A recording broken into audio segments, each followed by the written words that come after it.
오늘은 이 앞 시간에 이어 남명 선생의 서성으로서의 삶을 마무리 지으면서 남명 조식 은의 분석 모두를 마무리하도록 하겠습니다.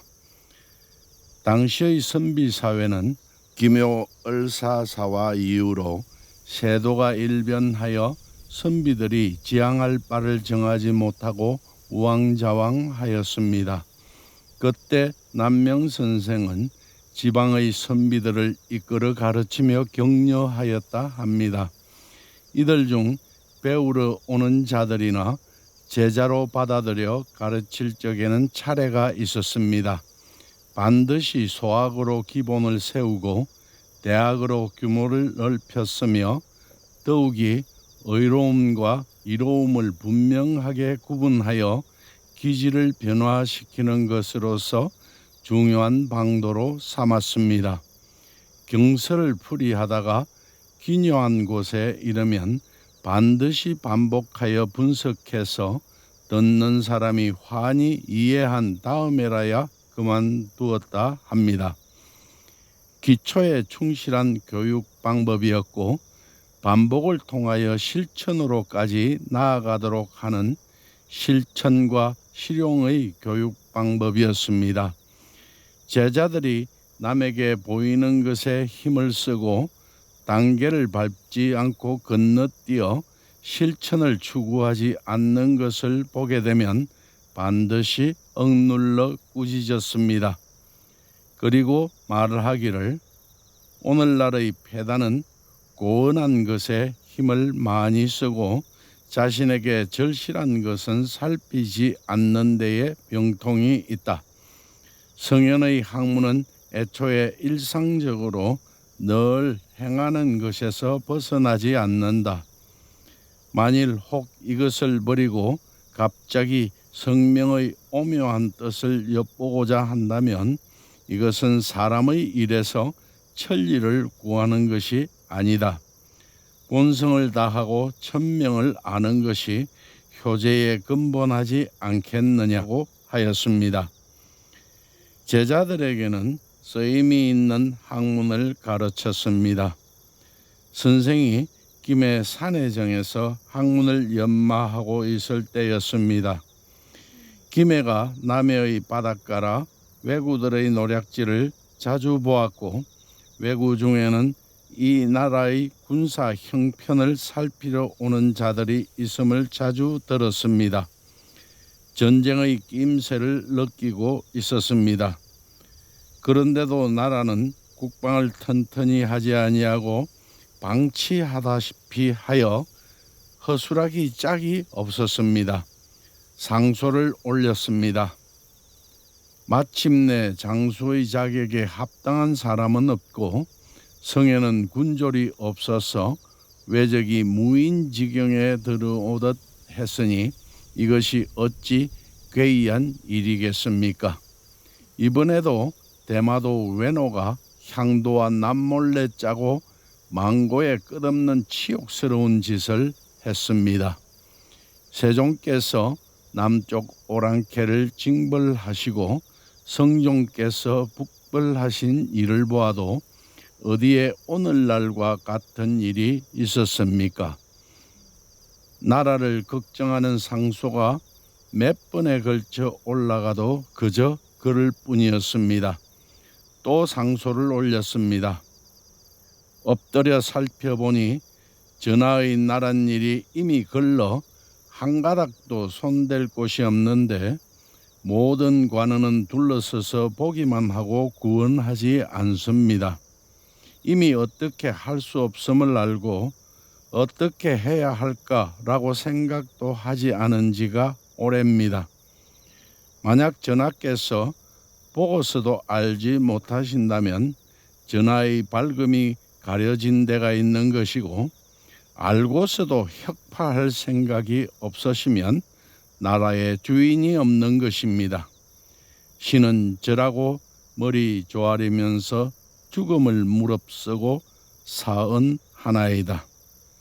선생은 전운이 감돌고 있는 이 나라를 보면서 그냥 있을 수만은 없었습니다.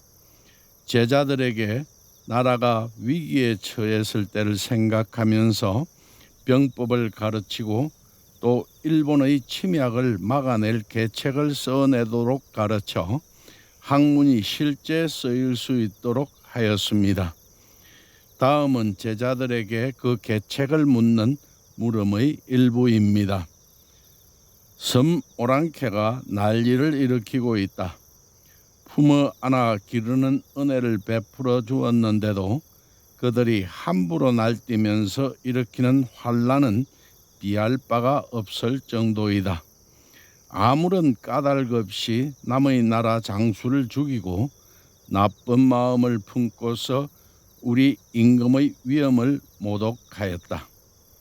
지금의 형세를 보더라도 한쪽 변방이 와야 된 것은 아니고 옛날과 견주어 보더라도 이제가 금순하던 때와 같은 환란이 아닌데 무엇이 두려워서 저들 도적으로부터 몰래 건객을 받는 치욕을 당해야만 하는가.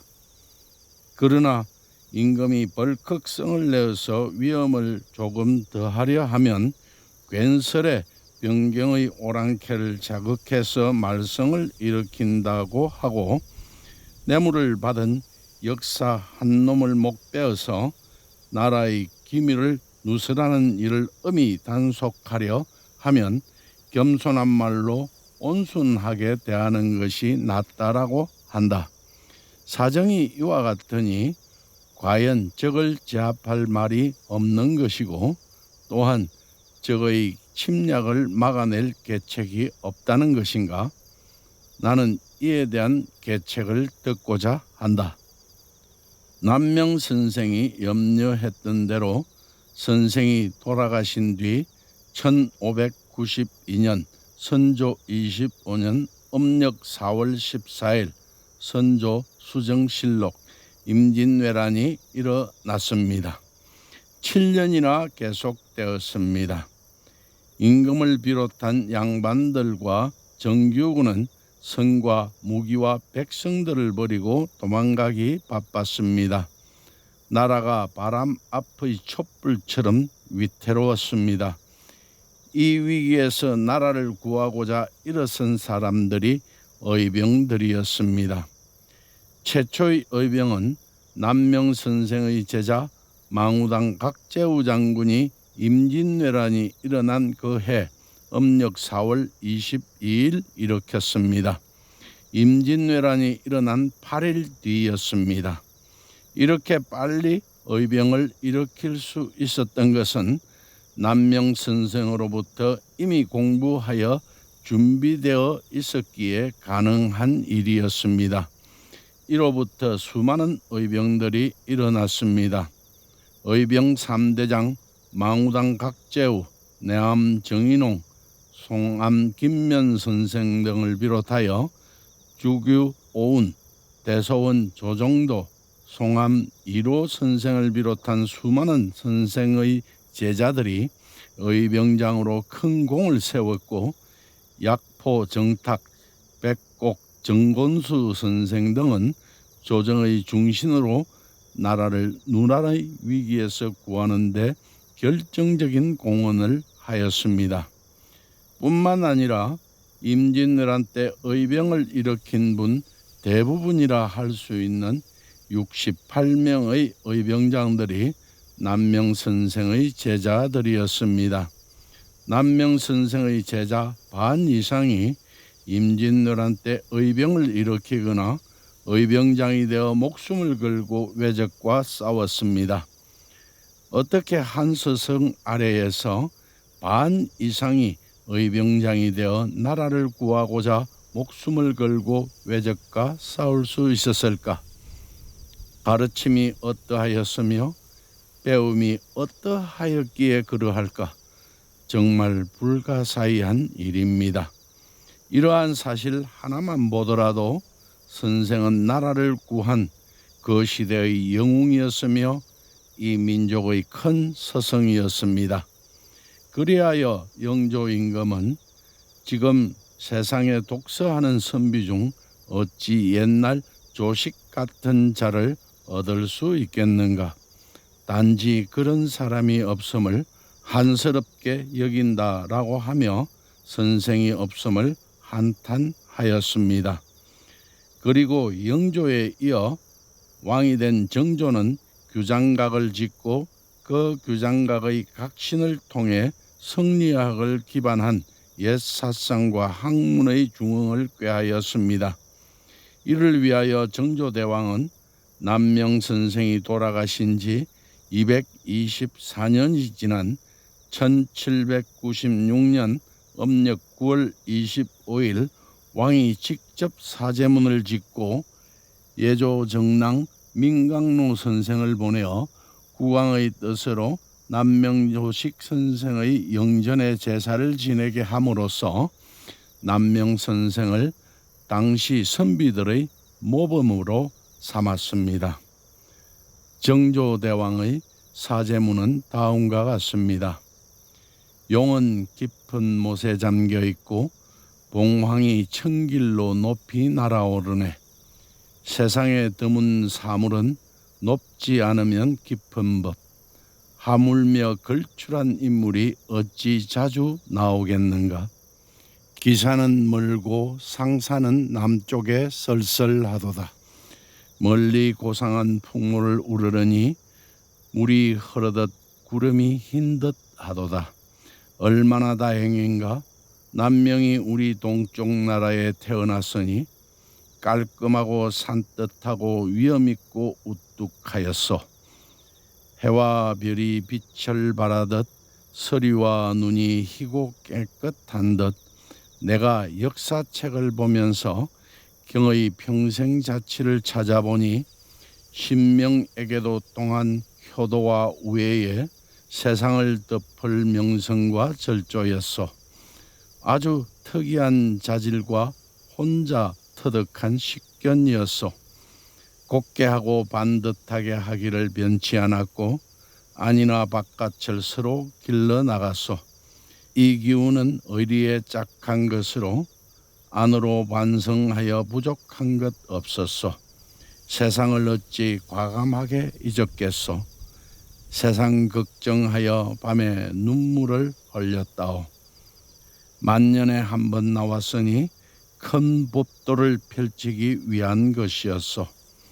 돌아가 욕망의 구멍 막고 살아야지 산천재란 이름의 집에서 지리산은 백두산이 흘러온 곳 옷을 털고 각근을 씻었다오.